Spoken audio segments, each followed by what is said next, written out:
Presidente, senador Lazier Martins, senhores senadores, senhoras senadoras, eu tenho reiteradamente colocado desta tribuna que, na minha modesta opinião, a administração da dívida pública brasileira é o desafio maior para os governantes.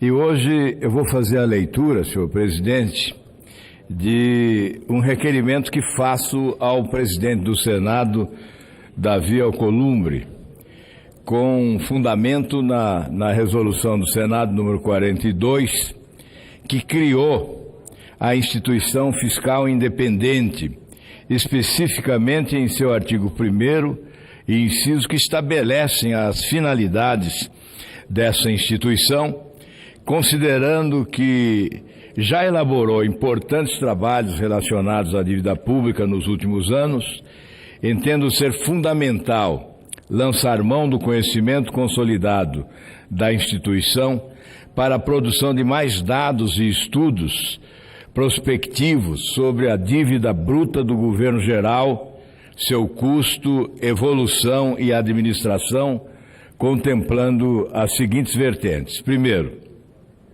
o Banco Central do Brasil mantém em sua página na internet duas estatísticas sobre a dívida bruta do governo. A primeira, seguindo a metodologia adotada como oficial pelo Banco Central até 2007 e que continua sendo a metodologia reconhecida pelo Fundo Monetário Internacional, que indica que a dívida bruta fechou o mês de março de 2019 com um valor de 6 trilhões e 7 bilhões, o que representa 86,7% do produto interno bruto. A segunda, apresentada nos termos da metodologia adotada como oficial pelo Banco Central a partir de 2008, que registra uma dívida bruta fechando o mês de março de 2019 com um valor de 5 trilhões e 430, o que representa 78,4% do PIB. Eu não conheço a justificativa do governo passado quando alterou a metodologia e passou a adotar método diferente daquele adotado pelo Fundo Monetário Internacional para definir o valor da dívida bruta do país. Não vejo justificativa para esta alteração. Até hoje não se explicou por que o Banco Central passou a adotar uma outra metodologia para a definição da nossa dívida, proporcionando essa diferença significativa. Pelos critérios do Fundo Monetário Internacional, a nossa dívida já ultrapassa 6 trilhões e chega a 86,7% do produto interno bruto, enquanto que a metodologia do Banco Central mantém a dívida com 78,4% do produto interno bruto, portanto, uma diferença significativa. É muito importante fazer uma crítica bem fundamentada a respeito de qual indicador é o mais realista, posto que a diferença entre as duas metodologias contempla um valor de 577 bilhões de reais. Esse valor significa 4,3 vezes o orçamento previsto para o Ministério da Saúde em 2019, que é de 133 bilhões. Trata-se, portanto, de uma diferença significativa. O custo médio anual da dívida bruta brasileira está entre os maiores do mundo, no patamar de 7% do PIB. Dados da OCDE mostram que a China e o Chile gastam anualmente com o pagamento de juros, em média, 0,9% de seus respectivos PIBs, enquanto que esse mesmo índice atinge os patamares de 0,5% na Rússia, 3,6% na África do Sul e 4,1% nos países da América Latina e apenas 2% nos países emergentes. Não resolve muito ter uma taxa Selic baixa e renegociar títulos da dívida com taxas desatreladas da Selic e bem mais elevadas. Para o volume de juros que não conseguimos pagar com o dinheiro do orçamento, temos que colocar mais títulos públicos no mercado e, com isso, aumenta a dívida para os anos seguintes, o que provoca o efeito bola de neve. Fundamental, portanto, que seja realizado um estudo comparado sobre o custo da dívida pública no Brasil e nos países em desenvolvimento, traçando um cenário financeiro realista no sentido de verificar a possibilidade de redução do custo da dívida pública, visto ser o Brasil um país com histórico de bom pagador. Nos últimos anos, o déficit primário frequentou um patamar ao redor de 2% do PIB, situação que, somada à conta dos juros, fez o déficit nominal nos últimos anos frequentar o patamar entre 8% e 9% do PIB. Essa imensa necessidade de financiamento anual fez a dívida pública crescer significativamente. Nas últimas décadas, o orçamento anual da União padece de um déficit nominal crônico. Significativa parcela da população brasileira, que hoje está viva, não conhece um período de estabilização dos valores da dívida pública. Atualmente, muito se tem falado em estabilização da dívida pública. Estabilizar alguma coisa é fazer com que ela fique estável, que não tenha variações ou alterações.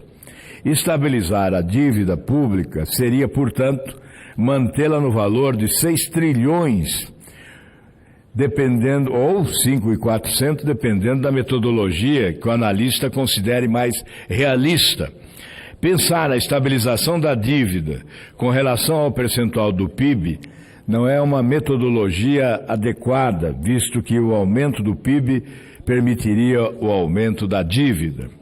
Fundamental, portanto, que seja traçado um cenário fiscal realista no sentido de verificar quando teremos condições de atingir a estabilização do valor da dívida e iniciar uma redução do seu montante, ou seja, quando teremos condições de pagarmos a totalidade dos juros anuais e um pouco do montante da dívida. Recentemente, o Tribunal de Contas da União sedimentou o Acórdão 1084, que consolida os resultados da auditoria da dívida pública interna federal realizada em atenção ao requerimento aprovado pelo Senado Federal. Uma das sugestões contidas no relatório técnico que embasa o acórdão é que seja informado ao presidente do Congresso Nacional e do Senado Federal que a não edição da resolução de que trata o artigo 52, inciso 6º da Constituição da República, que prevê o estabelecimento de limites para o endividamento, constitui fator crítico para a limitação do endividamento público. Formulei e apresentei uma proposta de resolução sugerindo um limitador fixo para a dívida pública de 50,9% do produto interno bruto. A proposta contempla um período de transição de 15 exercícios financeiros, contados a partir do exercício seguinte ao da publicação da resolução, momento em que a dívida pública não poderá exceder a 50,9%. Importante, portanto, que o Instituto Fiscal Independente faça análise crítica do impacto da ausência dessa norma prevista na Constituição, na administração e controle do endividamento público nos últimos anos e principalmente para o futuro. Inclusive, apresente manifestação a respeito do percentual limitador da dívida.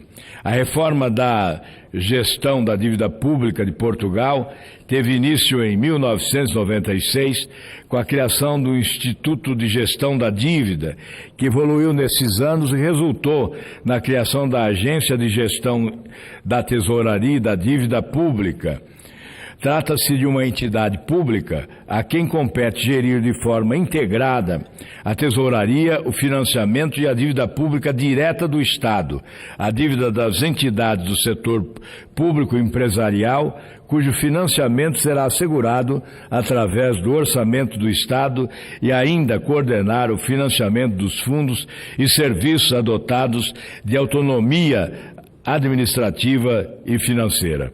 Para concluir, senhor presidente, a dívida pública, pelo impacto que representa anualmente no orçamento público e na vida das pessoas, deve ser considerado um assunto relevante que precisa ser colocado na agenda política dos poderes da República. Quanto mais informações e estudos realistas forem elaborados, mais o debate se torna qualificado, mais o tema ganha condições de ser acompanhado pela população, que é de fato quem já paga e continuará pagando juros e montante da dívida adquirida pelos governos que se sucederam. A situação fiscal e financeira que o Brasil se encontra hoje demonstra que as orientações econômicas seguidas nas últimas décadas não produziram os resultados almejados pela população.